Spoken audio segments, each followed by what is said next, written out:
Nós não fazemos distinção. Eu recebi muitos comentários. Você recebeu a André Surak na igreja? Sim, recebi. Por quê? Ué, por que eu não posso receber a André Surak na igreja? Eu fui vestida, tá? E ela foi vestida, e ela foi vestida. me comportar. Ela foi super comportada. Por que ela não pode ir? O que ela faz da porta da igreja para fora é de responsabilidade dela. Se a Andressa um dia deixar de fazer o que ela faz, não vai ser pelo que eu falo, não vai ser pelo que eu insisto, vai ser naturalmente pelo convencimento do Espírito Santo. E quem sou eu para apontar e falar do pecado de alguém? Sendo que eu também peco. Eu também peco. Se eu pensar, se eu me irritar, se eu esbravejar, eu vou pecar. Então, eu não tenho esse direito. Nós pregamos a Bíblia, nós acreditamos na transformação do Espírito Santo, nós acreditamos na palavra que inclui, que liberta, que restaura, que aviva. E a Andressa, como todas as outras pessoas que quiserem ir, elas serão muito bem recebidas, porque Cristo veio para todos. E nós fizemos assim, em nenhum momento nos escondemos, ao contrário. Quando ela me notou no vídeo, ela disse assim, eu adorei aquele pastor gay, né? E quando ela me notou no vídeo, eu fiquei muito feliz. E ali eu respondi uma mensagem, nós começamos a conversar. Quando ela falou assim para mim, eu vou lá na sua igreja, eu falei assim, por favor. Né? E aí eu comuniquei os pastores presidentes. Na ocasião, quando ela foi, o pastor Fábio estava lá. E foi muito legal. E outras pessoas têm conhecido esse evangelho. E que eu me sinto muito feliz e privilegiado por Deus de ser um instrumento para isso. Mais uma vez reforço o quanto também a sua audiência e a sua oportunidade de hoje estarmos aqui, quantas vidas você vai estar salvando também, né? E tenho certeza que Deus ele retribuirá sobre a tua vida com o desejo do teu coração, né? Então, isso é muito interessante. A palavra, né, a comunicação é uma ferramenta tão preciosa que alcança tantas pessoas e, ao mesmo tempo, destrói muitas pessoas. E que bom que nós estamos aqui, em 2025, nesse dia, para falar sobre isso, para falar, acima de todas as coisas, e com um ambiente extremamente respeitoso, que Cristo veio para todos. Então, eu acho que é um pouco do que eu sou, é um pouco da minha história, é um pouco de quem que é o Felipe, e eu tenho aqui a disposição e a disponibilidade para sempre levar uma palavra de amor, de esperança e, acima de tudo, de vida para aquelas pessoas que precisam. Então, esse é o Felipe, né? Isso é um pouco da minha história, é um pouco do que eu sou. E eu estou muito feliz aqui de poder te conhecer pessoalmente, de poder desfrutar desse ambiente, dessa oportunidade que eu tenho certeza que vai impactar muitas pessoas, como impactou e está impactando a mim aqui, porque eu não estou em qualquer podcast, desculpa. Hoje eu estou no podcast Inteligência Limitada com nada mais e nada menos do que com o Vilela. Então, te assisto, Obrigado. Sou fã do seu trabalho e o meu desejo é que Deus continue te abençoando, abrindo as portas e que Amém. toda a sua comunicação, toda a sua mensagem, ela possa alcançar lugares que você nunca imaginou, que é o que eu tenho vivido. Eu recebo mensagens da Espanha, da Hungria, de Portugal, da Argentina, dos Estados Unidos. Eu recebo mensagens de todos os lugares do país, do mundo. E esse é o meu desejo, que cada vez mais esse podcast se expanda e venha alcançar muitas vidas através da informação. Então, receba aqui o meu agradecimento em meu nome, em nome de toda a Igreja Cristã Contemporânea, do pastor Marcos e do pastor Fábio. Estou muito feliz e também te agradeço, né, Andressa? Acho que aqui existe uma palavra, assim, de gratidão por você ter a coragem, né, de enfrentar, como você sempre enfrentou nos bastidores aqui, né? A gente estava comentando que é a terceira vez que você vem em 3 momentos diferentes da sua vida, né? E eu agradeço a você pelo respeito, pelo carinho e por você, de alguma maneira, também apoiar a causa LGBT e incluir Cristo nela, que é o que as pessoas, de fato, não estão fazendo. Então, obrigado em nome também de toda a igreja, obrigado por você abrir essa porta, né? E eu acredito que aqui, em todos os lugares que essas mensagens aqui chegarem, nós vamos salvar muitas vidas, porque esse é o propósito. Tenho muitas dúvidas, muitas perguntas, Por mas favor. quero incluir a Andressa no papo, né? Como foi Olha, Vilela, tu vídeo que você viu? Como que foi que você conheceu o Felipe? você viu várias fases da minha vida que eu Vamos te relembrar, relatei a primeira aqui, né? vez que você veio aqui, você estava super quieta, super... parecia até triste, né? Meio desolada. Você veio depois com o teu filho aqui e está vindo aqui de novo. Quais são essas 3 fases da sua vida? Eu vivi uma fase muito religiosa, onde eu fui muito oprimida e eu não podia Explorada ser quem também, eu né? era, explorada e oprimida. O que acontece, Vilela? Todo ser humano tem um vazio. Também E a gente acho. busca em bebida, em drogas, em homens, mulheres, festa, mundo, música. A gente tenta preencher esse vazio com coisas da nossa vida. Então, todo ser humano é assim. Ele sempre busca algo para preencher esse vazio. E eu relatei no livro Morri para Viver a minha experiência com Deus. Eu não acreditava de fato que Deus existisse, porque fui abusada na infância, né? Então tive muitos traumas. Então eu tinha dificuldade de acreditar que num mundo tão mau, tão podre, Deus estava vendo tudo isso e não estava fazendo nada. Então que Deus é esse, né? Então, como no livro eu relato, eu vim de uma família evangélica, eu nasci nessa igreja. Então, foi implantado dentro da minha cabeça que o diabo, o medo do diabo. Então, é muito difícil você conseguir, no mundo real, você administrar a espiritualidade com o mundo real. Principalmente para uma criança, né? Você vai crescendo, sendo rejeitada pelo seu pai, abusado por uma pessoa que era para cuidar de você. A sua mãe não sabe lhe dar amor porque ela nunca recebeu amor, ela só sabe bater, é a forma de amar dela. E você, naquela época, não tinha um psicólogo, não tinha um psiquiatra, não tinha amigos para conversar. Então, assim, o mundo te cria.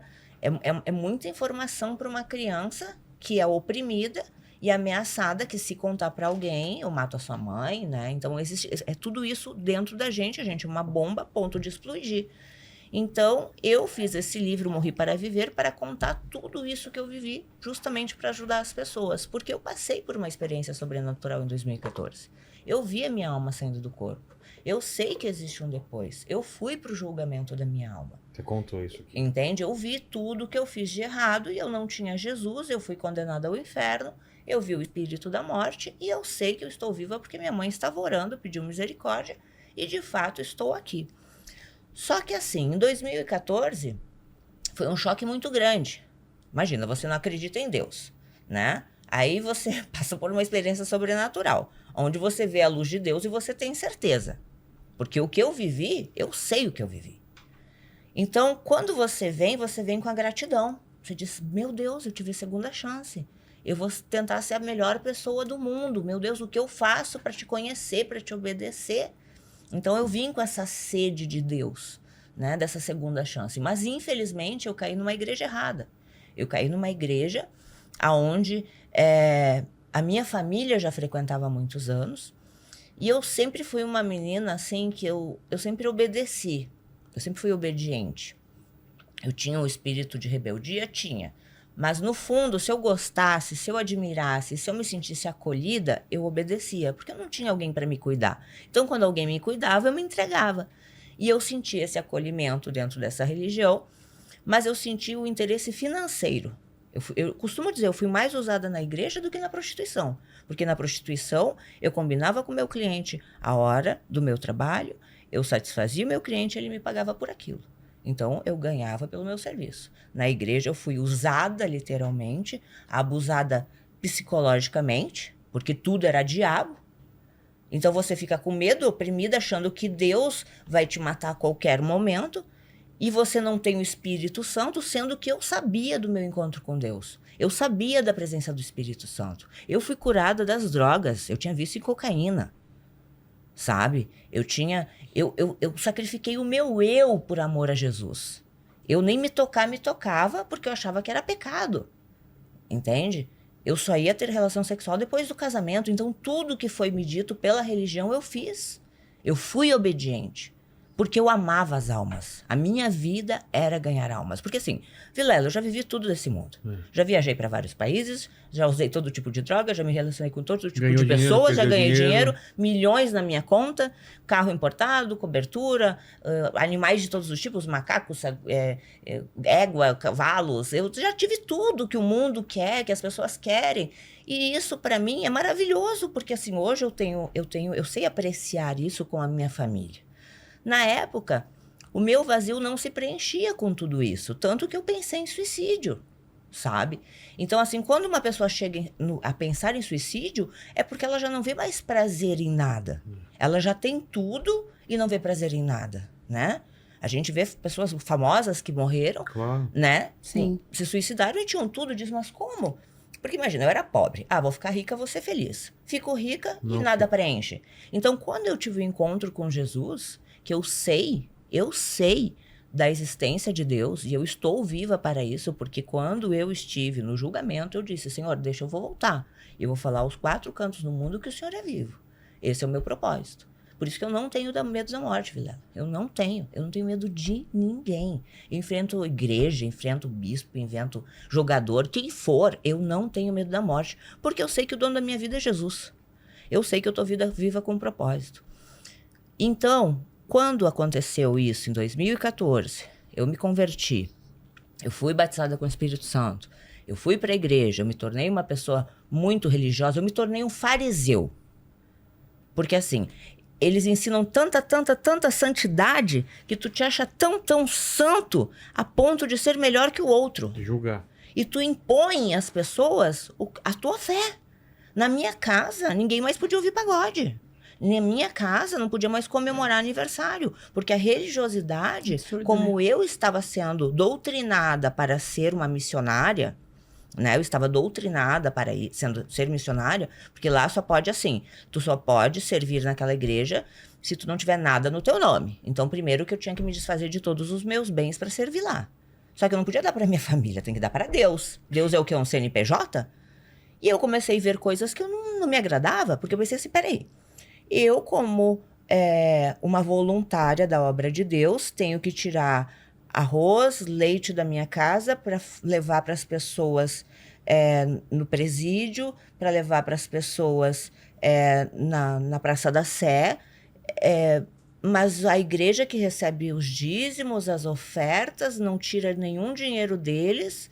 Então, assim, peraí, além de eu dar meu dízimo, além de eu dar os meus sacrifícios, eu ainda tenho que tirar a comida da minha casa para levar para as pessoas? E que obra de Deus é essa que não tira dinheiro para ajudar as pessoas? Sim. Que quem faz são os obreiros. Sim. Então eu comecei a me questionar muitas coisas que eu estava vendo, porque já fazia muitos anos que eu estava lá. E eles me disseram assim, agora a gente quer você na política. E eu digo, não, mas o meu chamado é ganhar almas, eu quero ser missionária. Não, você é mais útil fora do que dentro. Nossa. Aquilo rompeu a minha alma, rasgou a minha alma, rasgou. Porque assim, eu não me via na política, até porque eu amo os gays. Eu amo os gays. Eu tenho um amor pelos gays, assim, de mãe. Porque eu vejo que muitos, eles já nascem rejeitados pelas mães religiosas nojentas que são capazes de mandar o filho embora porque o pastor disse que o filho é do diabo. Deus fez tudo perfeito. Deus não faz nada errado. E eu tenho certeza que Deus, sendo uma trindade, porque ele é 3 pessoas, tá? Não vem com esse papo, não. Deus é 3. Então, por que a gente não pode? Entendeu? Então, não vem com esse papo, já parte daí. Segundo, Deus, ele sendo perfeito, ele não faz nada errado. Por que ele fez os gays? Justamente para confundir os sábios. Aqueles que se acham que são. Porque os gays são mais dignos do que muitos religiosos. Sim. Que traem as suas esposas, que estão ali no púlpito, que são nojentos, e muitas vezes são gays, estão vestidos de pastor, sim, entende? São infelizes a vida inteira infelizes, porque eles estão casados com uma pessoa que ele não ama, porque eles obedeceram à igreja. Porque dentro da igreja tinha que casar com quem eles queriam. Exatamente. Não por amor, por fé. Então eu fico pensando, meu Deus, se o fardo de Jesus é leve, por que tá tão pesado sobre mim? Eu amo unha vermelha. Eu já fui de religião e não julgo as religiões, porque eu acho que cada um tem o seu tempo, Sim. né? Tem países que ainda nem conhecem Jesus. Sim, com certeza. Né? Até porque a nossa ideia é levar Jesus levar. e quando todos souberem, Jesus volta. Então a gente tem que respeitar a fé. Eu, como uma religiosa fariseu, eu criticava as outras religiões. Porque é isso que é ensinado. Não pode misturar os vinhos. Olha como eles deturpam a palavra de Deus. Se você faz parte, né, de um outro grupo, você não é de Deus, né? Assim, eles segregam, né? Olha só, a igreja, o que ela faz? Ela pega versículos específicos e transforma aquilo como se fosse uma verdade. Não pode misturar os vinhos. Nada a ver isso. O que quer dizer isso? Por exemplo, assim, ó, eu sou de X igreja, tá? Eu não podia ir na igreja do Felipe ou na igreja do João, porque ele vai me contaminar com a fé dele. Eu sou salva, nós somos salvos, raça eleita, vocês são pecadores. Não ouça música de outros, né, de outras igrejas, não leia livros de outras igrejas. Então, assim, eu comecei a ver que eu estava sendo um fantoche. E ninguém me mandou, sabe? Só que eu me permiti porque eu achei que eu estava obedecendo a Deus. Só que eu estava vivendo uma vida infeliz, porque assim, lá você é obrigado a dizer amém sem questionar o pastor. O pastor falou, é lei, é amém. Você não pode questionar, é amém. E eu fiquei pensando, mas que Deus ditador é esse? Eu deixo de ser filha para ser uma escrava de Deus? É isso. É assim que eu me sentia, uma escrava de Deus. Isso. Que eu tinha que fazer e nunca era suficiente. E um dia eu recebi um áudio, né, de uma pessoa, a qual eu não vou expor, porque ela quer que eu exponha ela para dizer que ela é do diabo, eu sou. Que ela é de Deus, eu sou do diabo. Deixa abaixo. Né? A gente não se vinga, porque eu penso assim, Davi não se vingou de Saul. Opa. É o que eu penso, né? Isso. Então, se Deus colocou lá, deixa ela trabalhar, eu trabalho de outra maneira. Não vou me vingar. Mas eu poderia. E a velha Andressa, Vilela, ela queria vingança. A velha Andressa queria, sabe, me vingar desses religiosos. Chegou a pensar nisso? Sabe o que eu fiz, Vilela? Eu fui pro hospital psiquiátrico me internar para não fazer vingança. Porque eu sabia que a vontade de Deus não era essa. Que ele não queria que eu me vingasse, que ele queria que eu perdoasse, que eu vencesse isso. Você pensou em fazer o quê, Gi? Vilela, eu tenho muitas coisas que eu poderia destruir com a vida de muitas pessoas, de documentos, áudios, coisas que eu poderia falar. E eu não sou uma pessoa assim, sabe? Aquela velha Andressa do passado era uma Andressa vingativa, enfim. Só que Jesus me ensinou o amor. Jesus me ensinou o perdão, perdoar o imperdoável, porque um dia eu vou precisar do perdão dele. Ele me ensinou que perdoar não é conviver, que eu posso perdoar quem me fez mal, mas eu não sou obrigada a ser amiga ou continuar vivendo com alguém que vai me ferir. Exato. Mas eu libero o perdão porque um dia eu vou chegar no julgamento de novo e eu vou precisar do perdão. Então, por que eu não vou perdoar quem me fez mal se um dia eu vou precisar desse perdão? E eu me reconheço como pecadora todos os dias eu ajoelho e peço misericórdia dele. Porque assim, os cristãos, eles se acham assim, nós somos salvos. Todos nós acreditamos sim na salvação de Deus, porque ela é pela graça, não é por obras. Eu não preciso ganhar almas ou, enfim, fazer coisas para ser salvo. Só o fato de eu crer que Jesus é o libertador já é o suficiente para minha salvação. Então, é parte desse princípio. E o que aconteceu comigo diante de tudo isso? A Andressa rebelde, né? A Andressa foi para o conteúdo adulto, a Andressa, né, voltou para a prostituição. Só que não sabe que a Andressa chorou 1 mês jejuando, esperando um milagre, depois da igreja ter roubado todo o meu patrimônio. Eu esperei um milagre orando, sabe?